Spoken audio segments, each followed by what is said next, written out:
जम्मा जम्मी 150 अङ्कमा 107 अङ्क प्राप्त गरेर आफूलाई चौथो स्थानमा उभ्याउन सफल हुनुभएको थियो बहिनी मन्दिरा गौली शान्ति भावी कुन्छा। बहिनी मन्दिरा गौलीलाई अगाडि आमन्त्रण गर्दछु। त्यसपछि तृतीय स्थानमा 0.5 अङ्कले बहिनीलाई उछिन्दै तृतीय स्थानमा पुग्न सफल बहिनी नै हुनुहुन्छ। बहिनीले नै जितेर तेस्रो बन्नु भएको छ। बहिनी सजिना आचार्य जनविकास मावि बेसी सहर सजिना आचार्य बहिनीलाई तृतीय स्थान प्राप्त गर्नुभएकोमा हार्दिक बधाई दिन चाहन्छु। त्यसैगरी अर्को पनि बहिनी नै हुनुहुन्छ। 1 अङ्कले 108.5 अङ्क प्राप्त गरी आफूलाई आजको यो चौथो खुला वाद विवाद प्रतियोगिता अन्तर माध्यमिक स्तरीय खुला वाद विवाद प्रतियोगितामा द्वितीय स्थानमा उभ्याउन सफल बहिनी हुनुहुन्छ। नाम भन्नुहुन्छ र? सुसना उप्रेती बहिनीलाई हार्दिक बधाई सहित अग्रस्थानमा आउनको निम्ति अनुरोध गर्दछु भने दोस्रो हुने बहिनीलाई 2.5 अङ्कले पछाडि पार्दै 3 जना बहिनी पछाडि भने बहिनी नै आउनु भएको छ भन्न म सक्दिन। 3 जना बहिनी पछाडि भने भाइ आउनु भएको छ। सायद सानो भाइ हुनुहुन्थ्यो, अब अनुमान लगाइसक्नुभयो होला। विद्याज्योति मावि खहरेका भाइ अनुपम गौली भाइ कक्षा 8 को हुनुहुन्थ्यो कि जस्तो लाग्छ। यही सहारा बन्छ। मेसिनले मानिसको ठाउँ लिँदैन हजुर, मानिसलाई अझ सक्षम बनाउँछ। मेसिनले मानिसको ठाउँ लिँदैन हजुर, मानिसलाई अझ सक्षम बनाउँछ। धन्यवाद कार्यक्रम सञ्चालकज्यू, यस गरिमामय सभाका सभापति महोदय, प्रमुख अतिथिज्यू, विशिष्ट अतिथिज्यू लगायत सम्पूर्ण अतिथिगणहरू, मूल्याङ्कनको तराजु लिएर उभिनुभएका न्यायिक व्यक्तित्वहरू, विभिन्न विद्यालयबाट पाल हुने सम्मानीय गुरुवर्गज्यूहरू, विजयको मिठो आशा बोकेर आउनुभएका मेरा प्रतिस्पर्धी मित्रहरू र यहाँ उपस्थित सम्पूर्ण श्रोतागणहरूमा म श्री विद्याज्योति माविको कक्षा 8 महाविद्यालय छात्र अनुपम गौलीको तर्फबाट स्वीकार्नुहोस् न्यानो अभिवादन। आज मिति 2022 साल माघ 17 गते यस घटस्मारिका माविको 47औं वार्षिक उत्सवको अवसरमा तथा स्वर्गीय मान बहादुर गुरुङ र मैदा कुमारी गुरुङको स्मृतिमा आयोजित यस अन्तर्मावि स्तरीय खुला वाद विवाद प्रतियोगितामा मैले पनि आफ्नो सहभागिता गराउन पाउँदा मैले आफूले निकै नै भाग्यमान ठानेको छु। अब म यही नजिकै रहेको मालिका माईले साक्षी राख्दै आजको यस वाद विवाद प्रतियोगिताको शीर्षक कृत्रिम बुद्धिमत्ता एआई मानव जीवनका लागि अवसरकी चुनौती भन्ने विषयको पछि अर्थात् कृत्रिम बुद्धिमत्ता मानव जीवनका लागि अवसर हो भन्ने विषयमा आत्मविश्वासका साथ आफ्ना तर्कहरू प्रस्तुत गर्न चाहन्छु। कृत्रिम बुद्धिमत्ता दुईवटा शब्द मिलेर बनेको छ। कृत्रिम अर्थात् मानव निर्मित र बुद्धिमत्ता अर्थात् कार्य गर्न सक्ने क्षमतालाई जनाउँछ। सरल भाषामा भन्नुपर्दा कृत्रिम बुद्धिमत्ता भनेको यस्तो प्रविधि हो जसले मानिसको सोच्ने, सिक्ने, बुझ्ने र समस्या समाधान गर्ने क्षमताको डिजिटल अनुकरण गर्छ। मानव सभ्यताको इतिहासले फर्क्याएर हेर्ने हो भने पाङ्ग्राको आविष्कारदेखि इन्टरनेटसम्म सबैले हामीलाई हाम्रो जीवनमा अगाडि बढ्नका लागि सघाइरहेको छ। हो, त्यही विकासको उच्चतम बिन्दुको रूपमा आज कृत्रिम बुद्धिमत्ता उभिएको छ। यसलाई चुनौतीको रूपमा मात्र हेर्नु भनेको अँध्यारो कोठामा बसेर उज्यालोसँग डराउनु जस्तै हो। सभाध्यक्ष महोदय, आजको यो आधुनिक युगमा कृत्रिम बुद्धिमत्ता हाम्रो लागि अवसरकी चुनौती भनेर बहस गर्नु मलाई चाहेको छ जस्तो लाग्दैन। कृत्रिम बुद्धिमत्ताले हाम्रो जीवनमा निम्ति आएका सकारात्मक परिवर्तनहरू त हामीहरू सामु प्रश्न नै छ। यहाँको आगमनसँगै हाम्रो जीवन सुखी र समृद्ध भएको छ। अहिलेको समयमा हरेक जटिल स्वास्थ्य दुर्लभताहरू मानव चिकित्सकले देख्न नसक्ने सूक्ष्म विवरण पनि यहाँले ठ्याक्कै पत्ता लगाइदिन्छ। क्यान्सर, मुटु रोग जस्तो जटिल रोगहरूको समयमै पहिचान रोबोटहरूद्वारा शल्यक्रिया, कोभिड-19 को समयमा खोप विकास विश्लेषण गरी स्वास्थ्य क्षेत्रमा ठूलो सहयोग र नयाँ जीवनको पुनर्प्राप्ति यहाँकै कारणले सम्भव भएको। अहिले यहाँले बिरामीको डिएनए अनुसार बिरामीलाई औषधि सिफारिस त्यस्तै गरेर सुन्न नसक्नेहरूका लागि साङ्केतिक भाषा अनुवाद र देख्न नसक्नेहरूका लागि अडियो डिस्क्रिप्सन जस्ता थुप्रै सेवा सुविधाहरू उपलब्ध गराएको छ। महोदय, मेरो विपक्षी मित्रले भन्नुभयो कि अहिले मानवता र संविधान खोज्छ अरे, तर म भन्छु कि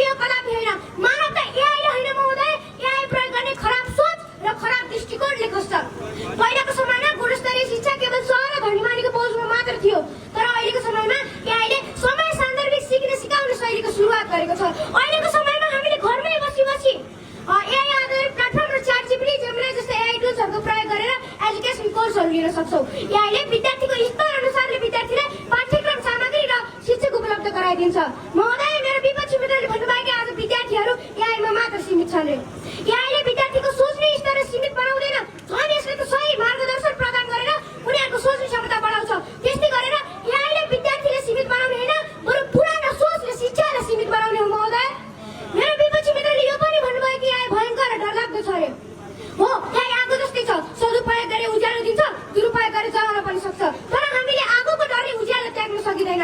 तसर्थ नीतिबद्ध र योजनाबद्ध रूपमा प्रयोग गरिएको एआई मानव जीवनका लागि चुनौती होइन, त्यो सधैँ अवसर नै हुन्छ। अहिलेको समयमा उद्योग क्षेत्रमा पनि एआईले औद्योगिकरण निम्ति आएको छ।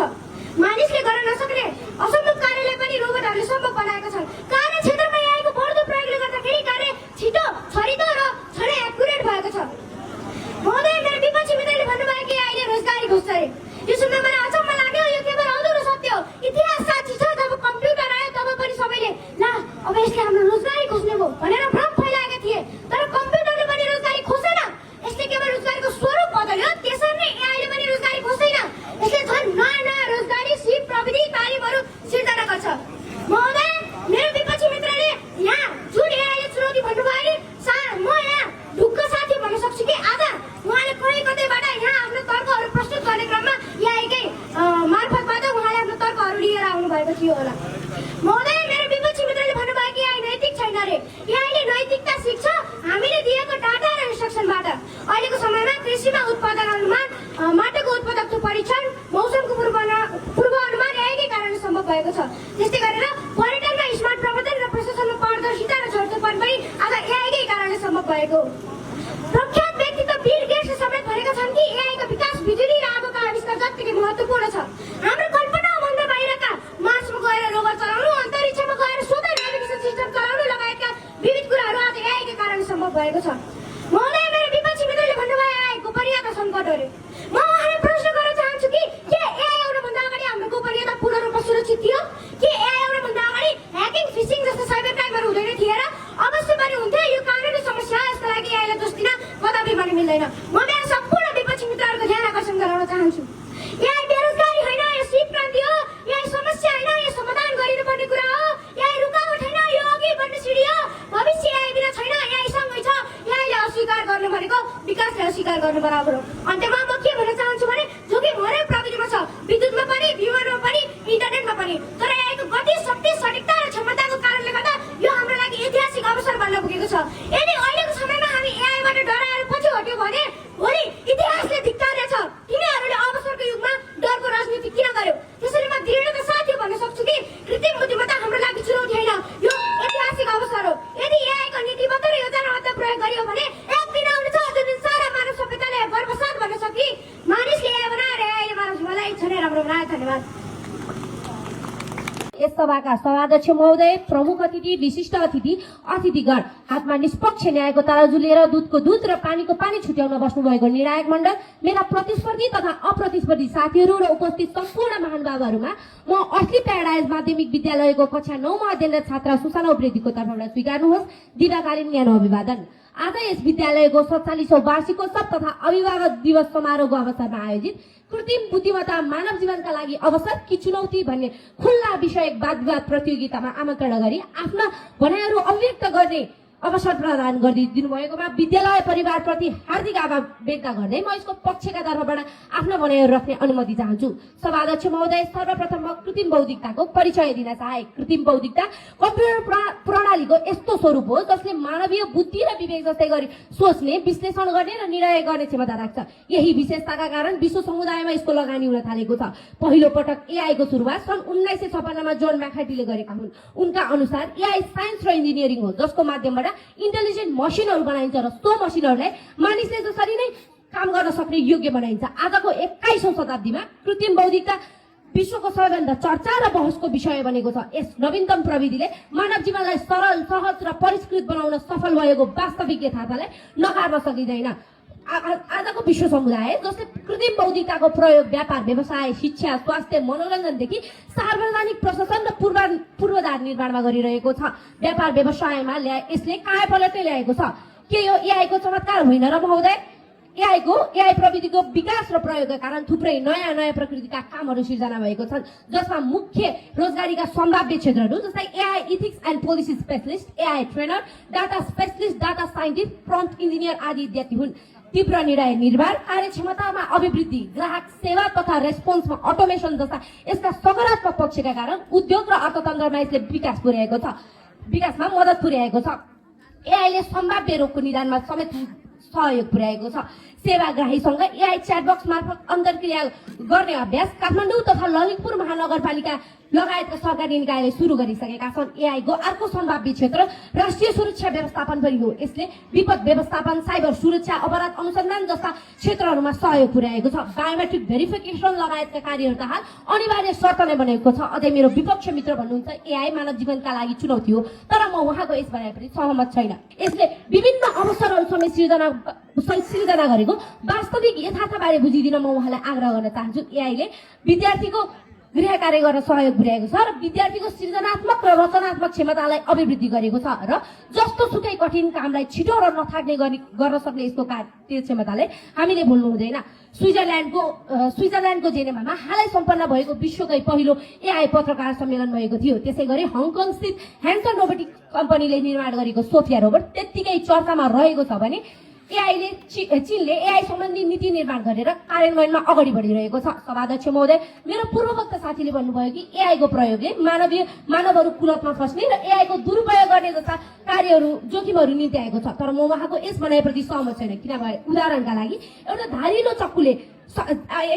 चक्कुलाई सही प्रयोग गरेमा त्यसले तरकारी काट्न सक्छ, फलफुल काट्न सक्छ भने त्यसको गलत प्रयोगले हात पनि काट्न सक्छ। यो चक्कुको होइन, चलाउने मानिसको दोष हो। यसकारण एआईको सकारात्मक पक्षलाई अगाडि लिएर जाने भने यसले मानव सभ्यतालाई विकसित बनाउँदै मानव जीवनलाई सजिलो बनाउन सक्छ भने यसको नकारात्मक पक्षले मानव सभ्यतालाई नै नष्ट गरिदिन सक्दछ। एआईले मानिसको सुरक्षा क्षेत्रमा पनि अतुल्य योगदान पुर्याएको छ। खानीमा गएर गर्ने काम, विषाक्त रसायन परीक्षण, अन्तरिक्षमा गएर गरिने अनुसन्धान, गहिर सामुद्रिक अनुसन्धान जस्ता जोखिमपूर्ण काममा रोबोट गएर मानिसहरूले पुनर्जीवन पाए तुल्य भएको छ। अहिले प्रविधिको युग जहाँ कुनै विषयमा लेख्न या पढ्न अनलाइन च्याटजिपिटीको प्रयोग, स्वचालित रूपमा चल्ने गाडी, पाइलट बिना उड्ने विमान, पात हेरेर बोट बिरुवाको रुख पत्ता लगाइदिन सक्ने मोबाइल एप, भर्चुअल कक्षा कोठा, अनलाइन शिक्षा आदि एआईका उपलब्धि होइनन् र यसमा कसैको दुई मत छ र महोदय? तसर्थ सभाध्यक्ष महोदय, एआई विज्ञान र प्रविधिको नवीनतम रूपमा आएको कृत्रिम बौद्धिकता प्रविधि अहिले यत्र सर्वत्र चासो र चर्चाको विषय बनेको छ। यस नवीनतम प्रविधिले मानव जीवनलाई सकारात्मक पक्षतर्फ धकेलिरहेको छ र यसको सकारात्मक पक्षले सही प्रयोग गर्न सकेमा मानव कल्याणका लागि यो अवश्य हितकारी हुनेछ। एआईको प्रयोगले मानव विकासको चरणलाई एक खुड्किला माथि पुर्याएको कुरामा कुनै पनि शङ्का छैन। एआई हाम्रो भविष्य मात्र नभएर वर्तमान पनि हो। अब आउने संसार एआई बिना कल्पना पनि गर्न सकिँदैन। एआई चिन्नेका लागि श्रीखण्ड, नचिन्नेका लागि खुर्पाको बिँडो भन्दै म मेरा भनाइहरू यही अन्त गर्न चाहन्छु। हस्त, धन्यवाद। सहयोगी हात हो कि भविष्यको डर, कृत्रिम बुद्धिमत्ता मानव जीवनका लागि अवसर कि चुनौतीको स्वर। धन्यवाद छ कार्यक्रम सञ्चालकज्यू, यस कार्यक्रमका सभाध्यक्ष महोदय, प्रमुख अतिथिज्यू, विशेष अतिथिज्यू, अन्य अतिथिज्यूहरू, निर्णायक मण्डलज्यूहरू, म जसरी नै विभिन्न विद्यालयबाट पाल्नुभएका गुरुवर्ग र विद्यार्थी साथीहरू, त्यस्तै यसै विद्यालयका गुरुवर्ग र विद्यार्थी साथीहरूमा म बेसीसर नगरपालिका श्री जनविकास माध्यमिक विद्यालयको कक्षा 10 मा अध्ययनरत छात्रा सजिना आचार्यको तर्फबाट न्यानो अभिवादन। आज यस श्री गणेश मालिका माध्यमिक विद्यालयको 47औं वार्षिकोत्सव तथा अभिभावक दिवसको अवसरमा आयोजना भएको कृत्रिम बुद्धिमत्ता मानव जीवनका लागि अवसर कि चुनौती भन्ने शीर्षकको वाद विवाद प्रतियोगितामा मैले पनि आफ्नो विचार राख्ने अनुमति चाहन्छु। सभाध्यक्ष महोदय, आज हामी यस्तो युगमा उभिएका छौँ जहाँ कम्प्युटर र मेसिनले हाम्रो जीवनको हरेक पाटो छुन थालेको छ। हामी भन्छौँ यो सुविधा हो, यो विकास हो, तर के हामीले कहिले सोचेका छौँ के यो उज्यालो साँच्चै सूर्यको हो कि कुनै आगो जसले अन्ततः हामीलाई नै डराउनेछ? हो, आज म यही प्रश्नको उत्तर खोज्दै दृढताका साथ यो पक्षमा उभिएको छु कि कृत्रिम बुद्धिमत्ता मानव जीवनका लागि अवश्य पनि एक गम्भीर चुनौती हो। आजको समयमा धेरैले भन्छन् र मेरो पूर्ववक्ता मित्रले पनि भन्नुभयो, कृत्रिम बुद्धिमत्ताले काम सजिलो बनायो। हो, म मान्छु बनायो, तर कसको लागि? कारखानाबाट निक्लिएका मजदुरका लागि, कम्प्युटरले विस्थापित गरेको कर्मचारीको लागि कि पढेर पनि अवसर नपाएका युवाका लागि। काम भनेको केवल रोजगारी मात्र होइन, काम मानिसको पहिचान हो। जब मेसिनले काम खोज्छ त्यहाँ केवल आर्थिक सङ्कट हुँदैन, त्यहाँ आत्मसम्मान भत्किन्छ, आशा चकनाचुर हुन्छ र समाजभित्र मौन आक्रोश जन्मिन्छ। आज शिक्षा क्षेत्रमा कृत्रिम बुद्धिमत्ता छ, उत्तर लेख्छ, निबन्ध बनाउँछ, सोच्नुपर्ने ठाउँमा सिधै समाधान दिन्छ। तर यदि सोच्ने क्षमता नै हरायो भने हामी कस्तो पुस्ता निर्माण गर्दैछौँ? ज्ञान त सजिलै पाइएला, तर विवेक कसले सिकाउँछ? आज न्याय क्षेत्रमा कृत्रिम बुद्धिमत्ता छ, डेटा हेरेर फैसला सुनाउँछ। तर न्याय भनेको केवल तथ्य मात्र होइन, न्याय भनेको संवेदना हो, परिस्थिति बुझ्ने क्षमता हो। यदि न्यायमा मानवीय विवेक हट्यो भने त्यो फैसला सही भएर पनि न्याय हुँदैन। अब के यसलाई अवसर भन्न मिल्छ? समाधान महोदय, प्रविधि आफैमा खराब होइन, तर नियन्त्रणविहीन प्रविधि सबैभन्दा ठुलो खतरा हो। आज हामी कृत्रिम बुद्धिमत्ता बनाउँदैछौँ, भोलि कृत्रिम बुद्धिमत्ताले हामीलाई निर्देशन गर्न थाल्यो भने, निर्णय गर्ने अधिकार हाम्रो हातबाट गयो भने, त्यसैले म भन्छु वर्तमान समयमा कृत्रिम बुद्धिमत्ताले अवसरको रूपमा काम गर्न सक्छ, तर भविष्यमा यो मानव सभ्यताको सबैभन्दा गम्भीर चुनौती बन्नेछ। मानव मस्तिष्क जो अन्ततः कल्पना र भावनामा रहन्छ, आज कृत्रिम बुद्धिमत्ता जस्ता यन्त्रहरूको सामना गर्दै मानव मस्तिष्क बिस्तारै निर्भर र असुरक्षित बन्दैछ। हाम्रो सृजनात्मकता, हाम्रो सोचाइ, हाम्रो निर्णय यी सबै बिस्तारै कृत्रिम बुद्धिमत्ताको एल्गोरिदमले तय गर्ने स्थिति आउँदैछ। कल्पना गर्नुहोस्, एक दिन तपाईँको हरेक कदम, हरेक सोचाइ, हरेक निर्णयको सट्टा कृत्रिम बुद्धिमत्ताले विश्लेषण गर्छ। तपाईँको करियर, तपाईँको शिक्षा, तपाईँको सपना र तपाईँको भविष्य केवल मेसिनको गणना र एल्गोरिदममा आधारित हुन्छ। त्यसबेला तपाईँ आफ्नो जीवनको निर्देशक होइन, केवल एउटा पात्र बन्नुहुनेछ जसको बाटो अरूले नै तय गर्छ।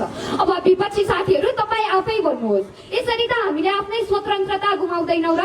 हामी मानव हौ, हामी केवल काम गर्ने यन्त्र मात्र होइनौँ। हामी सपना देख्छौँ, हामी प्रेम गर्छौँ, हामी करुणा महसुस गर्छौँ। हाम्रो मानवता केवल डेटामा मात्र सीमित छैन। त्यसैले हामीले हाम्रो भविष्यको रक्षा गर्न सक्नुपर्छ। हामीले केवल आजको अवसरको मोहमा परेर भोलिको भविष्य चुनौतीमा राख्न सक्दैनौँ। त्यसैले हामीले सुरक्षा र नियन्त्रणका साथ हाम्रो भविष्य मानव रक्षा गर्न सक्नुपर्छ, मानवताको रक्षा गर्न सक्नुपर्छ। हामीले देखेका छौँ कि हाम्रो समाजमा धनी र शक्तिशाली वर्ग सधैँ उच्च स्थानमा रहन्छन्, तर यदि कृत्रिम बुद्धिमत्ताको प्रयोग अझै बढी केन्द्रित भयो भने के हामीले गरिब र मध्य स्तरका मानिसहरूको भविष्य सुरक्षित राख्ने सुनिश्चितता पाउन सक्छौँ? म यहाँ स्पष्टका साथ भन्न चाहन्छु कि कृत्रिम बुद्धिमत्ता केवल सजिलो र द्रुत निर्णयको लागि मात्र होइन। यदि यसको शक्ति अनियन्त्रित भएमा हाम्रो स्वतन्त्रता, हाम्रो संवेदनशीलता र हाम्रो मानवता नै सङ्कटमा पर्न सक्छ। हामीले यसलाई नीति, नियम र नियन्त्रण बिना स्वीकार्य बनाउन खोज्दा हामी केवल अवसरको मोहमा परेर भोलिको भविष्यको आत्मा गुमाउने अवस्थाको सामना गर्ने दिन आउन सक्छ। त्यसैले म मेरो विपक्षी मित्रहरूलाई पनि प्रश्न गर्न चाहन्छु कि के कृत्रिम बुद्धिमत्ता मानवता सुरक्षित राख्न सक्षम छ? मेरो पूर्ववक्ता मित्रले भन्नुभएको थियो कृत्रिम बुद्धिमत्ताले मानवभन्दा छिटो, सटिक र विश्वसनीय निर्णय लिन्छ। हो, म मान्छु यो कुरामा यो सक्षम छ, तर यसले भविष्यमा मानव आदेश नमानेर आफै निर्णय लिन सक्ने हुँदा नियन्त्रणभन्दा बाहिर जाने डर पनि त छ। विश्व प्रसिद्ध भौतिक शास्त्री स्टेफन हकिङले नै चेतावनी दिएका छन् कि पूर्ण रूपमा विकसित कृत्रिम बुद्धिमत्ताले भविष्यमा मानव सभ्यता नै ध्वस्त पार्छ भनेर। त्यस्तै अन्य महान व्यक्तित्वहरूले पनि यसलाई मानव सभ्यताका लागि खतराका रूपमा चेतावनी दिएको कुरा त हजुरहरूले पनि सुन्नु नै भएको होला। तसर्थ वर्तमान समयमा कृत्रिम बुद्धिमत्ताले अवसरको रूपमा काम गर्न सक्ला, तर भविष्यमा यो मानव सभ्यताकै सबैभन्दा गहिरो, सबैभन्दा चुनौतीपूर्ण कुरा बन्नेछ भन्ने कुरामा थप जोड दिएर कृत्रिम बुद्धिमत्ता मानव जीवनका लागि एक गम्भीर चुनौती हो भन्दै म मेरा सारगर्भित भनाइलाई यही बिट मार्न चाहन्छु। हस्त धन्यवाद। यस गणेश श्री गणेश बालिका माध्यमिक विद्यालयको 47औं वार्षिकोत्सव समारोह तथा अभिभावक दिवसमा आयोजित खुल्ला अन्तर माध्यमिक विद्यालय स्तरीय चौथो वादविवाद प्रतियोगिताका सभा आदरणीय सभाध्यक्ष महोदय, मञ्च आसीन प्रमुख अतिथिज्यू, विशिष्ट अतिथिज्यू र अन्य अतिथिगणहरू एउटा हातमा कापी र अर्को हातमा कलम लिएर निष्पक्ष रूपमा निर्णय गर्न बस्नुभएका निर्णायक मण्डलका श्रद्धेय गुरुगणहरू, विभिन्न विद्यालयबाट पाल्नु भएका एवं यसै विद्यालयका गुरु एवं गुरुआमाहरू, मेरा प्रतिस्पर्धी तथा प्रतिस्पर्धी मित्रहरू र उपस्थित सम्पूर्ण महानुभावहरूमा स्वीकार्नुहोस् म सुशान्ति मावि कुञ्चाकी कक्षा 9 म अध्ययन छात्रा मन्दिरा गौलीको तर्फबाट सादर नमन। आज म यहाँ उभिएर बोल्न पाउँदा आफूले आफूलाई निकै भाग्यमानी महसुस गरिरहेकी छु। र मलाई यहाँ बोल्ने अवसर दिनुभएकोमा म मेरो विद्यालय परिवार आयोजकप्रति हार्दिक आभार व्यक्त गर्न चाहन्छु। अब म कति पनि ढिला नगरिकन आफ्नो भनाइ राख्न सभाध्यक्ष महोदयबाट अनुमति चाहन्छु। सभाध्यक्ष महोदय, आजको बहस केवल एक प्रविधिको मात्र होइन, आजको बहस हो भोलिको नियन्त्रण कसको हातमा हुन्छ भन्ने। त्यसैले आज म यहाँ स्पष्ट रूपमा मानव जीवनका लागि कृत्रिम बुद्धिमत्ता भनेको अवसर होइन चुनौती हो भन्ने विपक्षमा उभिएकी छु। जब सृजनाले स्रष्टालाई विस्थापित गर्छ त्यो अवसर होइन चेतावनी बन्छ। सभाध्यक्ष महोदय, आज कृत्रिम बुद्धिमत्ताले सबैभन्दा पहिलो प्रहार गरेको क्षेत्र हो रोजगारी। आज बैंक छ तर त्यहाँ क्यासियर छैन, कल सेन्टर छ तर त्यहाँ मानिस होइन रोबोटहरू बोल्ने गर्छन्। चित्र बनाउने कलाकार, समाचारले लेख्ने पत्रकार, यहाँसम्म कि विद्यालयमा शिक्षकको भूमिकालाई समेत यसले चुनौती दिन थालेको छ। तब प्रश्न उठ्छ कि मानिसलाई विस्थापित गर्ने यो प्रविधि कसरी अवसर हुन सक्छ? सभाध्यक्ष महोदय, मेरा विपक्षी मित्रले भन्नुभयो कृत्रिम बुद्धिमत्ताले रोजगारी दिन्छ, तर म उहाँलाई प्रश्न गर्न चाहन्छु कृत्रिम बुद्धिमत्ताले रोजगारी कसलाई दिन्छ? त्यो आइटी विषयमा डिग्री हासिल गरेका ती युवालाई कि उद्योग कलकारखानाबाट निक्लिएका ती मजदुरहरूलाई? अवश्य पनि ती डिग्री हासिल गरेका युवाहरूलाई हो। कृत्रिम बुद्धिमत्ताले रोजगारी दिन्छ तर केवल उच्च शिक्षित सीमित व्यक्तिहरूलाई मात्र, जबकि बेरोजगारीको भार हरेक सामान्य जनताहरूले महसुस गर्न सिक्नुपर्छ। माननीय ज्यूहरू, आज कृत्रिम बुद्धिमत्ताले सोच्न, लेख्न, विश्लेषण गर्न, यहाँसम्म कि हिजो मानिसले घण्टौं लागेर रचना गर्ने ती कथा र कविता आज कृत्रिम बुद्धिमत्ताले क्षणभरमै रचना गर्न थालेको छ, जसको प्रभाव सिधै मानव मस्तिष्कमा परिरहेको छ। मानवको मस्तिष्क प्रतिदिन प्रयोगविहीन बन्दै गइरहेको छ। मेरा विपक्षी मित्रले भनेर जानुभयो कृत्रिम बुद्धिमत्ताको प्रयोगबाट शिक्षामा धेरै सहयोग पुगेको छ, तर म उहाँलाई प्रश्न गर्न चाहन्छु के त्यो कृत्रिम बुद्धिमत्ताले विद्यार्थीलाई शिक्षकले सिकाए सरह सिकाउन सक्छ? के त्यो कृत्रिम बुद्धिमत्ताले विद्यार्थीलाई मानव मूल्य दिन सक्छ? अवश्य पनि सक्दैन। सभाध्यक्ष महोदय, यदि हिजो एउटा विद्यार्थीले गृह कार्य गर्न चाहन्थ्यो भने उसले घर गएर सोचेर गर्थ्यो, तर आज यदि उसलाई गृह कार्य गर्नु छ भने उसले कृत्रिम बुद्धिमत्ताबाट गर्छ, जसले सोच्ने बानी हराउँदै गइरहेको छ। यदि हामी सोच्न थाल्छौँ भने हामी जिउँदो शरीरभित्र बन्द मस्तिष्क हुन पुग्छौँ। यो मानव बौद्धिक स्वतन्त्रतामाथिको अभियोग हो। आजको युगमा कृत्रिम बुद्धिमत्ताले हाम्रो मोबाइल, चालझाल, अनुहार, रहन सहन सबै कुरा सङ्कलन गरिरहेको छ। हामी प्रयोगकर्ता होइनौँ, डाटा बन्दै गइरहेका छौँ। माननीय ज्यूहरू, आज कृत्रिम बुद्धिमत्ताको दुरुपयोगबाट गलत भिडियोहरू बनाउने, फेक भिडियो बनाउने, गलत सूचना, मानिसको चरित्र हत्या जस्ता कार्यक्रमहरू अभूतपूर्ण रूपमा साइबर अपराधहरू बढिरहेका छन्। तब जसले गर्दा मानिसको जीवनमा नकारात्मक असर पर्दै गइरहेको छ। यदि कृत्रिम बुद्धिमत्ताले सत्य र असत्यको पक्ष स्पष्ट रूपमा छुट्याउन सक्दैन भने त्यो कृत्रिम बुद्धिमत्ता अवसर होइन लोकतान्त्रिक खतरा हो। मेरा पूर्ववक्ता मित्रले भनेर जानुभयो कृत्रिम बुद्धिमत्ताको कारणले आज स्वास्थ्य क्षेत्रमा ठूलो सहयोग पुगेको छ, तर म उहाँलाई प्रश्न गर्न चाहन्छु के त्यो कृत्रिम बुद्धिमत्ताले एउटा डाक्टरले बिरामीको हात समाएर दिएको समानुभूतिको तरिकाले उपचार गर्न सक्छ? अवश्य पनि सक्दैन। सभाध्यक्ष महोदय, कृत्रिम बुद्धिमत्तासँग तथ्य छ तर संवेदना छैन, गणना छ तर करुणा छैन। अब हामी एकछिन कल्पना गरौँ त, भोलि मानव जीवनको फैसला त्यो कृत्रिम बुद्धिमत्ताले गर्यो भने, भोलि अदालतको फैसला त्यो कृत्रिम बुद्धिमत्ताले गर्यो भने, भोलि मानव जीवनको मूल्य त्यो एल्गोरिदमले तोक्यो भने के सभ्य समाज निर्माण हुन्छ त? अवश्य पनि हुँदैन। कृत्रिम बुद्धिमत्ताले निर्णय त गर्न सक्छ तर न्याय भने दिन सक्दैन। माननीय ज्यूहरू, यो कृत्रिम बुद्धिमत्ता सबैको हातमा छैन, यो छ ठुला कम्पनी, शक्तिशाली राष्ट्रहरूको हातमा। यसले जन्माएको छ डिजिटल उपनिवेशवाद। कमजोर राष्ट्रहरू उपभोक्ता र शक्तिशाली राष्ट्रहरू उत्पादकता बन्दै गइरहेका छन्, जसले गर्दा यसले मानिसलाई नयाँ विभाजनतर्फ धकेल्दै गइरहेको छ। अन्त्यमा म यहाँ के भन्न चाहन्छु भने कृत्रिम बुद्धिमत्ताले मानिसलाई मालिक होइन ता सम्झन्छ भने त्यो प्रविधि अवसर होइन खतरा हो। यदि कृत्रिम बुद्धिमत्ताले मानिसको न्याय, गोपनीयता, नैतिकता खोज्छ भने त्यो कृत्रिम बुद्धिमत्ता त्यो प्रविधिको प्रगति होइन पतन हो। त्यसैले आज म यहाँ उभिएर दृढतापूर्वक भन्न सक्छु मानव जीवनका लागि कृत्रिम बुद्धिमत्ता भनेको अवसर होइन, एक गम्भीर र जटिल चुनौती हो। धन्यवाद। जय मानवता, जय विवेक।